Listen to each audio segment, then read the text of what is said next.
My parents live with me because I bought their house when they were going to lose it. They were going to lose it because of all the money they spent keeping my brother out of jail and keeping him in rehab. My brother is clean and sober now, married with kids, religious. His father-in-law gave him a great job. He's never paid my parents back 1 cent. I got my degree, I just had to take on some debt to do it. I'm out of the hole and working hard to move up. I live in the basement suite with my girlfriend and my dog. I make good money and my parents deserve a good life. They did what they thought was best. My brother had us all over to his house for a barbecue with his in-laws. It was a good meal and his kids were all right for being his offspring. He then proceeded to mock me for still living at home, smoking and playing video games while living in sin. I told him to shut up and leave me out of whatever was going on. He said he knew I could be doing so much better if I applied myself and looked for guidance. I thanked him for the meal and my girlfriend and I left. He yelled that he was telling me what I needed to hear to motivate me. I got upset, so I said I was motivated. I said that I liked to smoke and to drink, but I paid for it myself with the money I earned from a job. I never stole from our parents to pay for sugar. I said that I lived in the basement of a house I owned because I couldn't afford 2 houses, one for me and one for our parents, and that since they went into debt to pay for his lawyers and rehab, I was subsidizing his life. I said that my college fund went up his nose. I may be bitter. We left. I guess his wife, who knew everything, had never told her parents, and they were angry. My parents understand why I blew my top off, but they think I should have kept it in until it was only family there, and that I'm an idiot for not talking to him privately about his hypocrisy. Am I the idiot for ousting my brother to his in-laws and kids? It was nice of you to refresh your brother's memory since he basically insisted on you doing so. His past would have stayed there if he hadn't decided to call you out for taking care of the mess he made.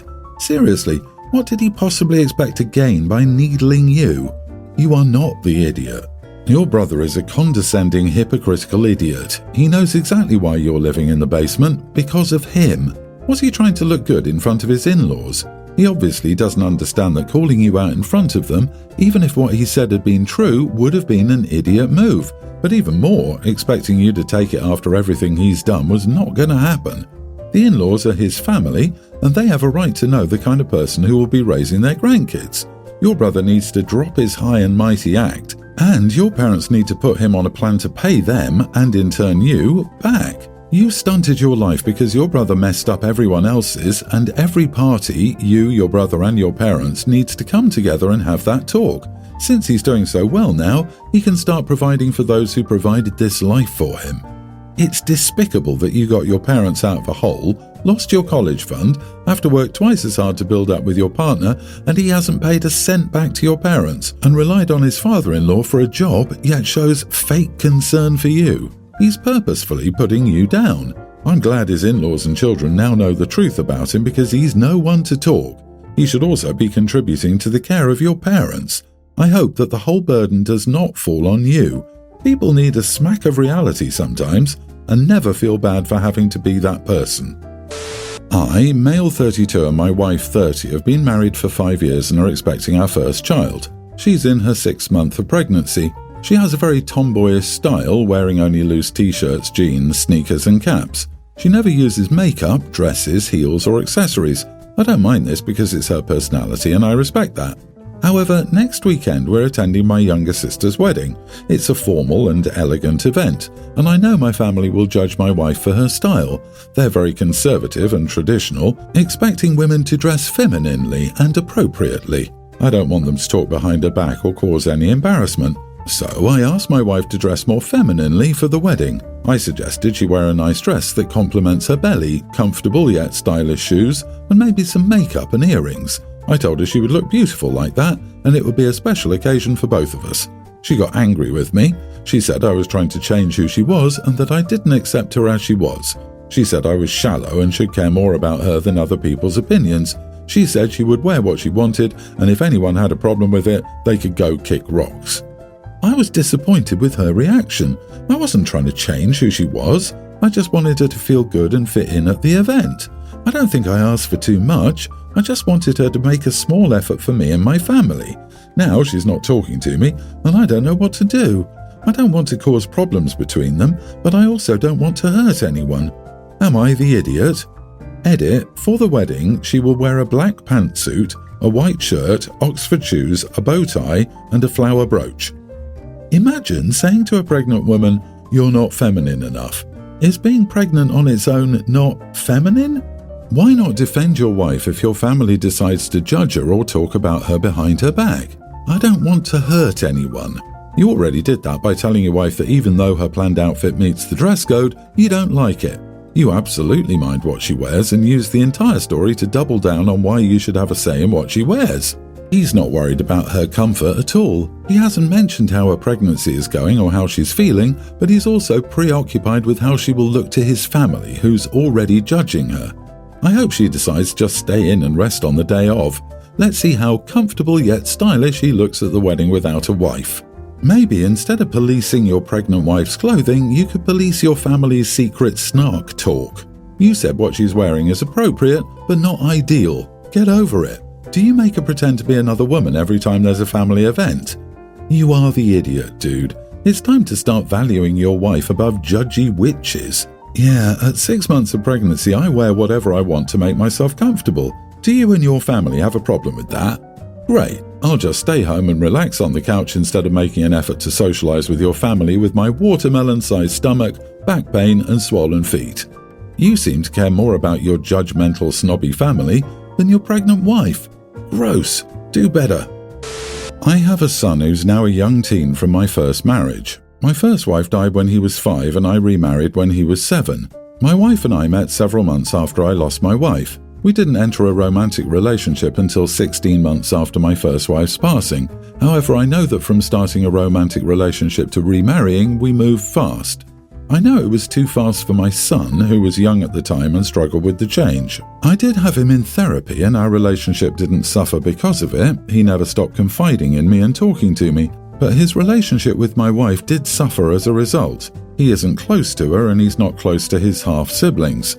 We've done family therapy and my son had therapy to help him with the loss of his mom and, more recently, to help him as he deals with my diagnosis.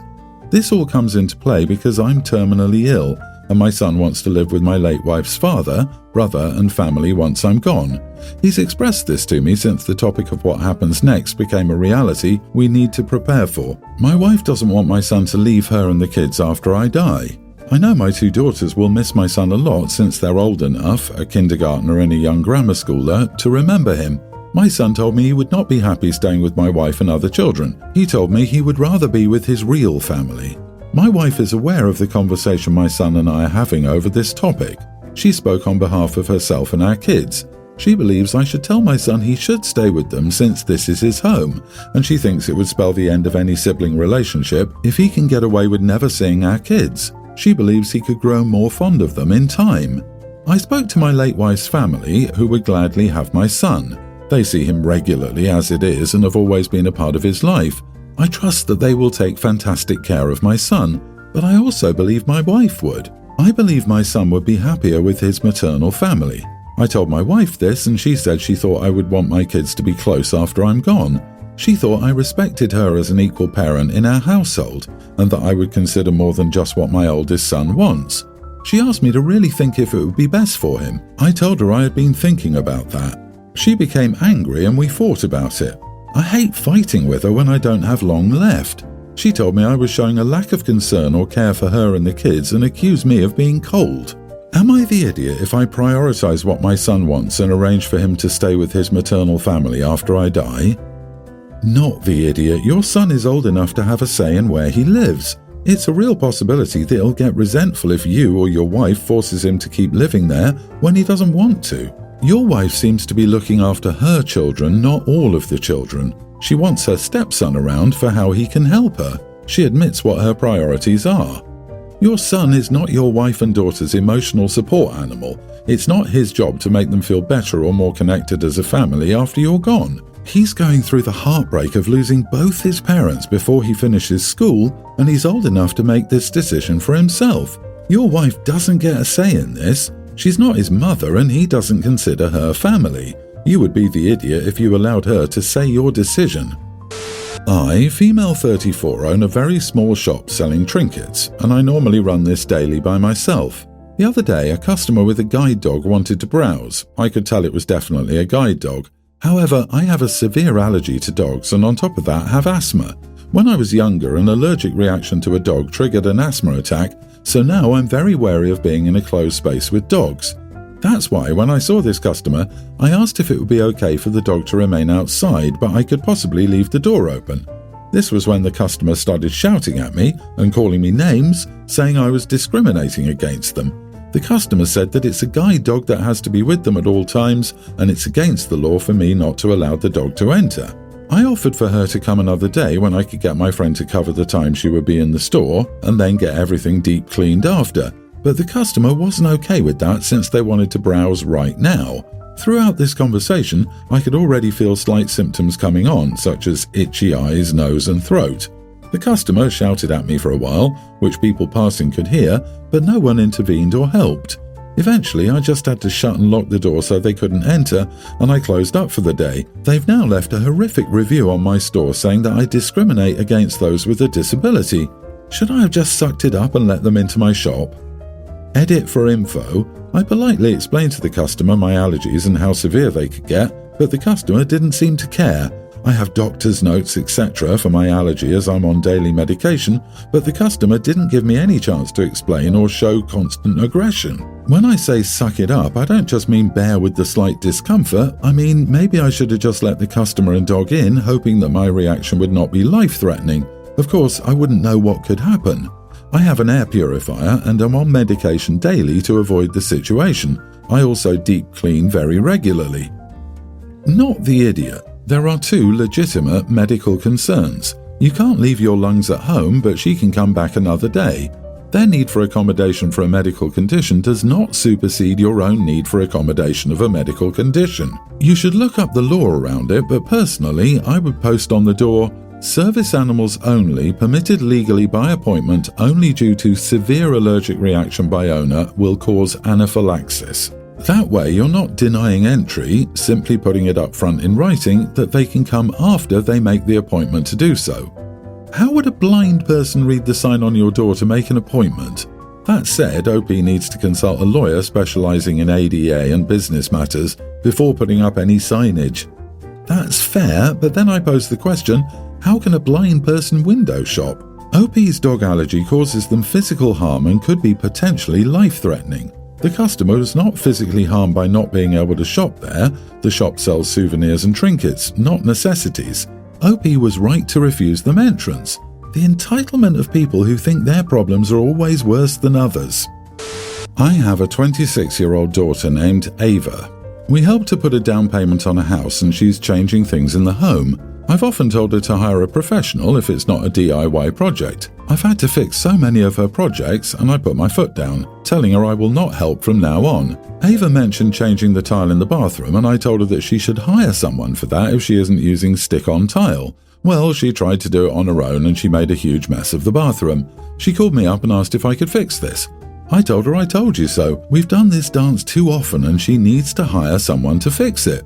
She told me it would cost her thousands to fix and I could do it. I told her no again and she called me a jerk. Now she has a messed up bathroom since she needs to save up for someone to fix it and she thinks I'm a jerk. Am I the idiot for telling my daughter I told you so and I'm not fixing it?